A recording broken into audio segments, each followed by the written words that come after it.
Hey there, friends. Hope you had a great day. We've had my bride's birthday today, so we had a beautiful, it was a gorgeous day here, a winter day, but not all that winter, to be honest, if you're in the Northern Hemisphere. We had a great time. Hey, listen, I've wrestled with these thoughts last couple of days, and the reason I've wrestled with it, it's probably one of the strongest words that I'm bringing to pastors of small, well, actually all churches, but particularly smaller to medium size. You work out what that means to you. And so the danger is we always want to be an encouragement to pastors, but we want you to grow and move into all of God's very best for you, more than, and it's a bit of a cliche, more than we need to be liked. I'm Australian, that's my excuse. What's yours? So I just want to say right up front, we love pastors of small churches. We love pastors of medium-sized churches. We love pastors of really large churches. We're living in an age where story, narrative, seems to be carrying the day. There's a prevailing political narrative of tolerance, unless, of course, you fall foul of the stated political narrative, and then it becomes extremely intolerant. There's a media narrative, no longer just reporting the news, but there's an opinion piece behind every story. There's a scientific narrative, sometimes a faux scientific narrative that often can be used to affirm the political narrative or the media narrative and so forth. There's a business narrative. There's a fair bit of that going on right now. Understanding with the situation we've been through in the global crisis, that there's a desire to open nations up, and there seems to be not a loggerheads, but the health professionals and the business professionals kind of at loggerheads a little bit in terms of the timing of all that. But I don't want to talk to you about any of those. I want to talk to you about a personal narrative, the way that we can create a personal narrative in our thinking that maintains a comfort and really does maintain the status quo. I've chatted to a few pastors recently, and I'm very interested, because everyone's interested in, what's the trajectory of my church going to be like momentum-wise after this. There's so many things to consider, a whole lot of compliance issues and retraining and re-recruiting our dream teams, and still a fair bit of dust in the air where all of that's concerned. But one of the things I'm very interested in terms of assessing post-COVID trajectory, and that is what was going on before COVID. In fact, even more than that, I often ask what's been happening over the last 2 to 3 years. And I've come across a couple of pastors recently who have been honest with me and said, you know what, we haven't grown at all, or maybe gone backwards a tiny bit over the last 3 years, 5 years. I had one pastor just the other day say, for the last 7 years, we've been sitting on about 60 or 70 people.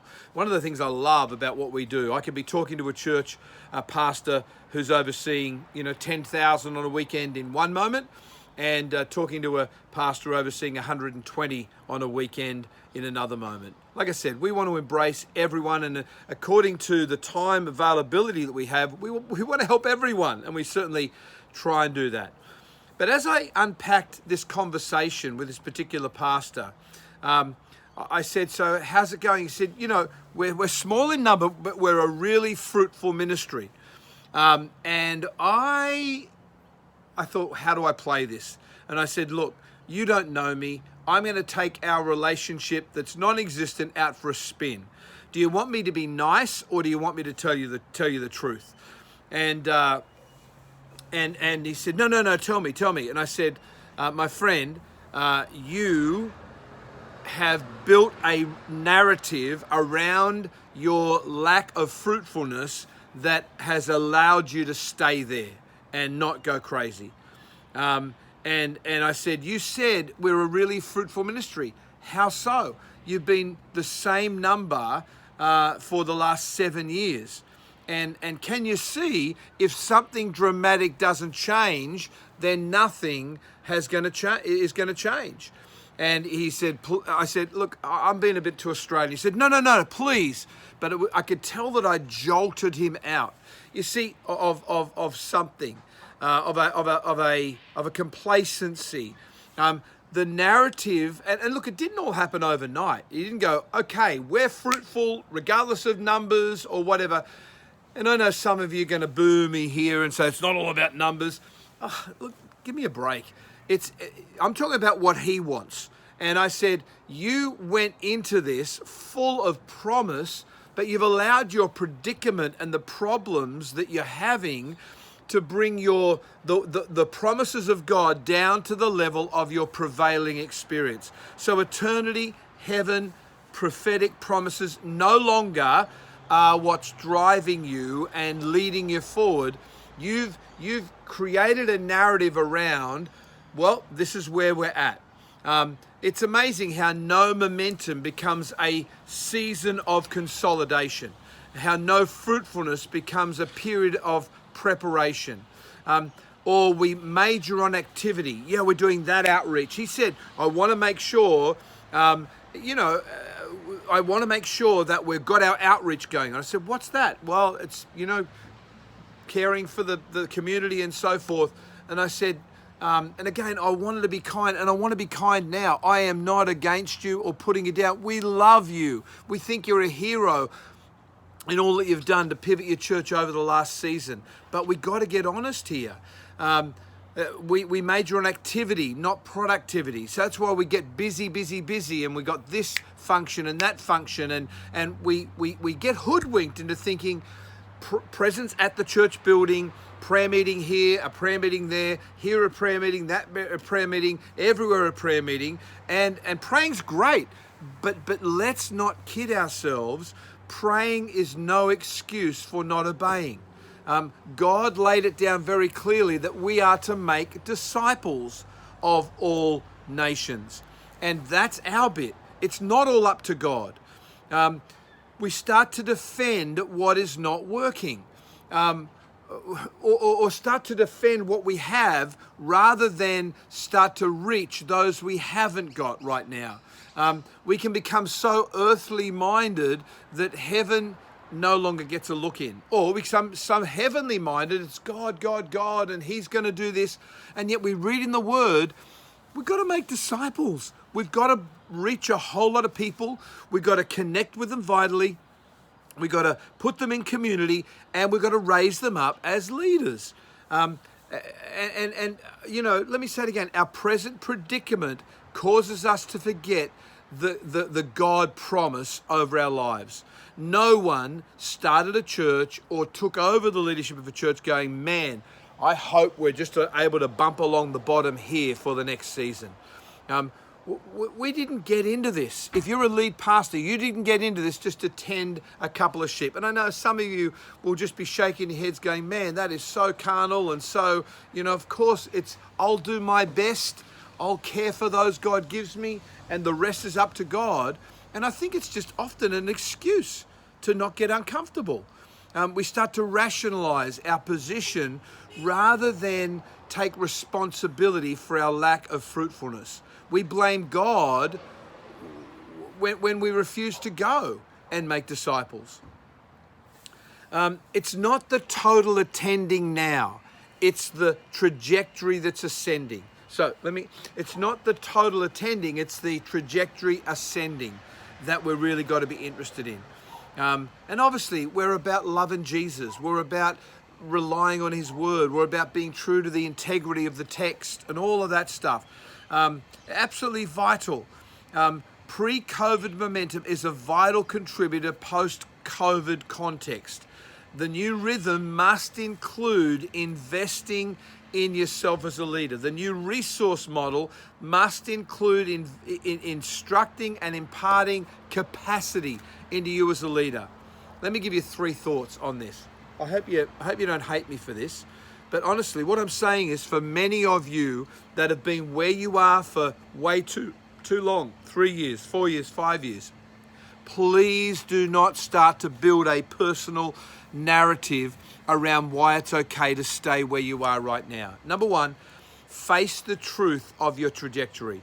I have proven at times that denial is not just a river in Egypt.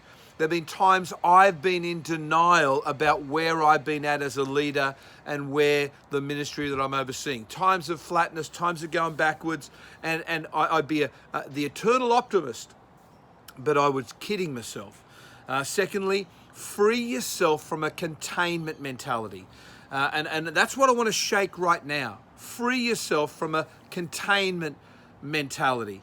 And the truth is, one of the great reasons for this is we have blind spots. We don't even realize. My friend who said, can you please help us? We need to fix this.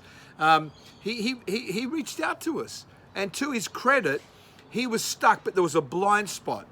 One stage I could tell, he's like, I can't believe you're speaking to me like this. But honestly, it was out of love. And the truth is, you understand there's more in you. You understand that you're stuck. And probably others are stroking you and saying, it's okay, you're doing great. Little is great. And it's not bad. It's just, it's not what all that God has called you to. Face the truth of your trajectory. Free yourself from a containment mentality. And often you'll need other eyes and another voice. And number 3, fix your leadership tracks and traction immediately. Fix your leadership tracks and traction immediately. Now is the time to start working on that. You say, I understand what you're saying, but I don't know where to start. And that's where maybe someone like Leaderscape can come in and help. And I don't know, we only take on board a few people. I said the other day again to someone, I don't think you're going to be a good fit, because frankly, I don't think he wanted to change. I think he cancelled a couple of appointments and he was keen, but I've got this happening and that happening. And I'm saying, dude, you're not serious about moving forward. And to be honest, I'm too old to work with people that don't want to move forward. And whether you've got 100 in your church or 3,000, I'm going to be looking for you having a desire and a hunger to break the status quo, to break that, get unstuck, and to fix your leadership tracks and traction immediately. If you would like to be considered for one of the 30-minute phone calls, and you are hungry to grow, then I want you to reach out. Put in the comments section underneath, put fix it, fix it. And I'll get George Botha, who's my lead coach, to reach out to you. And let's see if we can grab a time in the calendar, in the schedule, where we can grab 30 minutes to get a bit of a game plan together for the next 60 to 90 days. I did want to shake you today. I want to shake you out of a sense of malaise, out of a sense of justification. We love you. Let me say that. We validate who you are, whether you're overseeing 120 or 300. That's not the point. If your trajectory is flat and has been so for a handful of years, there needs to be a dramatic, cataclysmic shift to break you out of that. If you'd like us to at least have a conversation, totally free, to see if we can't help you with a game plan, then put fix it in the comments underneath. God bless you.